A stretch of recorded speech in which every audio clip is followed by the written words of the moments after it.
శ్రీ గురుభ్యో నమః. శ్రీ పరాభవ నామ సంవత్సరం. ఈ పరాభవ నామ సంవత్సరంలో జూలై నెలలో సింహరాశి వారికి ఏ విధంగా ఉంది? జూలై 15 వరకు మనకి నిజ జ్యేష్ఠ మాసం. ఆ తర్వాత మనకి 15వ తేదీ నుంచి ఆగస్టు 12వ తేదీ వరకు కూడా శ్రావణ మాసం. కాబట్టి వీళ్ళకి ఈ సింహరాశిలో ఉన్న వారికి ఏ విధంగా ఉంది? సింహరాశిలో ఒక రకంగా జ్యేష్ఠ మాసం కొద్దిగా ఇబ్బందిగా ఉంది, ఆషాఢ మాసం కొద్దిగా పర్వాలేదు, శ్రావణం వరకు మనం వేచి ఉండాలి. ఎందుకంటే కొన్ని కార్యక్రమాల్లో ఇబ్బందులు చాలా ఉన్నాయి. కాంట్రాక్టుదారులకి ఒక రకంగా చెప్పాలంటే చాలా ఇబ్బంది జరుగుతుంది. వాళ్ళకి ధనానికి ఇబ్బంది పడుతున్నారు.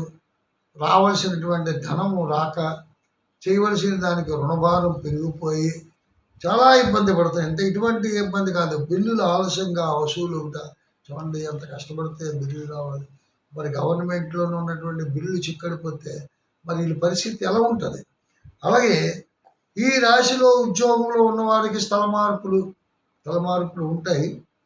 తరచూ ప్రయాణములు, ఈ ప్రయాణముల రీత్యా ధనం విపరీతం ఖర్చు, పనికిరాని ప్రయాణాలు. అంటే ఏదో అవసరాలు ఉంటాయి, అవసరం లేకుండా ప్రయాణం, ఆదాయం మించిన ఖర్చులు, దంపతుల మధ్య అభిప్రాయ భేదము, దంపతులలో కూడా కొన్ని అభిప్రాయ భేదాలు ఎక్కువగా ఉంటాయి.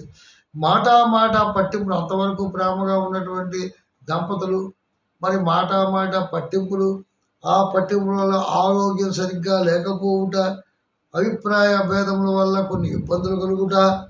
అభిప్రాయ భేదాలు ఎప్పుడైతే వచ్చాయో నువ్వెంత అనేటువంటి అభిప్రాయ భేదాలు, దాన్ని పొగెట్టే వాళ్ళు ఎక్కువ ఉంటారు. దాన్ని తట్టుకునే శక్తి కూడా మనకు ఉండాలి. ఆ పొగెట్టే వాళ్ళ దగ్గరికి మనం విషయాలు ఇది చెప్పకూడదు. వాళ్ళు పొగ పెట్టాలని చూస్తారు, ఎవరినైనా ఎడగొట్టాలని చూస్తారు. అలాగన్నారా, ఇలా కాదు, అంతవాడా, అంత గొప్పవాడా, ఈవిడికి చెప్పవలసింది ఈవిడికి ఏరా అంత పొగరుగా వీడుతుంది మీ ఆవిడ, ఇలాంటివన్నీ మాటలన్నీ కూడా ఆడుకొని వాళ్ళు పొగ వేసుకొని దంపతుల విషయాల్లో మధ్య దూరి వాళ్ళు ఎడగొట్టడం కూడా చేస్తుంటారు. కాబట్టి వీళ్ళు పరిస్థితులు గోచారాన్ని దృష్టిలో మొన్నటి వరకు చాలా బాగున్నారు. మరి ఇప్పుడున్నటువంటి పరిస్థితుల్లో ఎందుకు ఇలా జరుగుతుంది? ఒక గోచారాన్ని మనం ఆలోచించుకొని మనం జాగ్రత్త పడితే బాగుంటుంది. ఎప్పుడు కూడా తొందరపాటు పనికిరాదు. ఏదో కోపదోషాల మీద మనం ఏదో తీసుకున్నాము, ఉన్నది చెడగొట్టించుకున్నాం అనేటువంటి భావన ఉండరాదు. ఇక్కడ పరిస్థితులు బాగోలేనప్పుడు ఆ పరిస్థితుల్ని చాలా జాగ్రత్తగా చూసుకోవాలి. 1000 మందు గురుడు చూసారు. గురుడు మనకి లాభంలోకి వచ్చిన జనంలోకి వచ్చిన ఆనందపడిపోతాం. గురుడు తాలూకా ప్రభావం 1000 మంది అంటే ఖర్చులో గురుడు మనకు ఖర్చు పెట్టిస్తున్నాడు. ఇక్కడ మన ఈ జనంలో కేతు కూడా ఇబ్బంది పెట్టాడు. 18 నెలల బట్టి, అంటే మన సంవత్సరంన్నర క్రితం నుంచి కూడా ఏదో ఇబ్బంది పాలు చేస్తూనే ఉన్నాడు. శుక్రుడు వచ్చాడంటే ఆ శుక్రుడు కూడా మనకి అనారోగ్యం పాలు చేస్తున్నాడు, ధనాన్ని విపరీతంగా ఖర్చు పెట్టిస్తున్నాడు. శుక్రుడికి సప్తంలో ఉన్నటువంటి రాహు, అష్టమంలో ఉన్నటువంటి ఇది సింహరాశి వారిని నేను ఒకటి చెప్పాను. అష్టమ శని ప్రభావము, అష్టకములు కష్ట నష్టములే కానీ శుభప్రదములు కావు అన్నాం. ఈ అష్టమ శని తాలూకా ప్రభావం ఉన్నప్పటికీ కూడా వీళ్ళు ఎంత జాగ్రత్తగా ఉండాలి అని ఆలోచించుకొని ఉండాలి. ఎందుకంటే వ్యాపారంలో కొన్ని జాగ్రత్తలు తీసుకోమన్నాం. ఎవరిని నమ్మక ద్రోహం జరుగుతుంది, నమ్మిన వారి వల్ల మోసాలు జరుగుతున్నాయి, కొంచెం జాగ్రత్తగా ఉండండి అన్నా సరే చెప్పిన మాట వినలేదు, నష్టపోయిన తర్వాత బాధపడుతున్నారు. కాబట్టి మనకి ఇంకా సమయం వచ్చింది, సమయం మించిపోలేదు, సమయం ముందుకు ఉంది, భవిష్యత్తు ముందు కనబడుతుంది. గోచారం ఇప్పుడు ఏదో దెబ్బతిందని బాధపడే పని లేదు. ఈ గోచారాన్ని మనం సక్రమంగా, ఈ గోచారం బాగున్నప్పుడు మనం కామ్ డౌన్ అయిపోవాలి, గోచారం బాగున్నప్పుడు స్పీడ్ అవ్వాలి.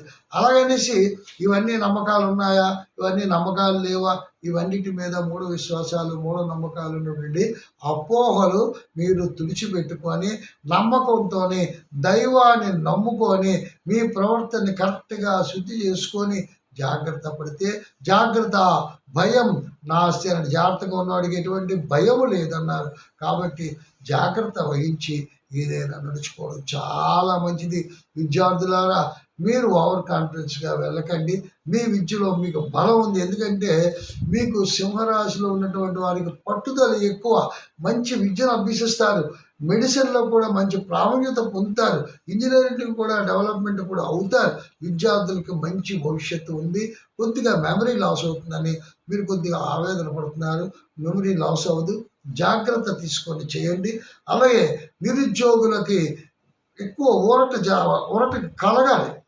వాళ్ళు పాపం చాలా అవస్థపడుతున్నారు. కాబట్టి వాళ్ళు అవస్థపడాల్సిన పని లేదు. మంచి ఊరట జరుగుతుంది. విదేశీ ప్రయాణాలు కూడా సక్సెస్ అవుతాయి.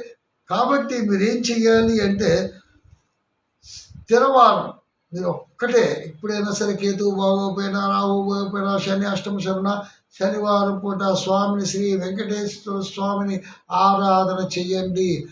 కనీసం దేవాలయంకి వెళ్ళి ప్రదక్షిణ చేయండి. అక్కడున్న మీ నెగిటివ్ ఎనర్జీ పోయి పాజిటివ్ ఎనర్జీ మీరు పొందగలరు. మళ్ళీ మరో ఎపిసోడ్తో ముందుకు వస్తాను. అంతవరకు సెలవు. ఓం శాంతి.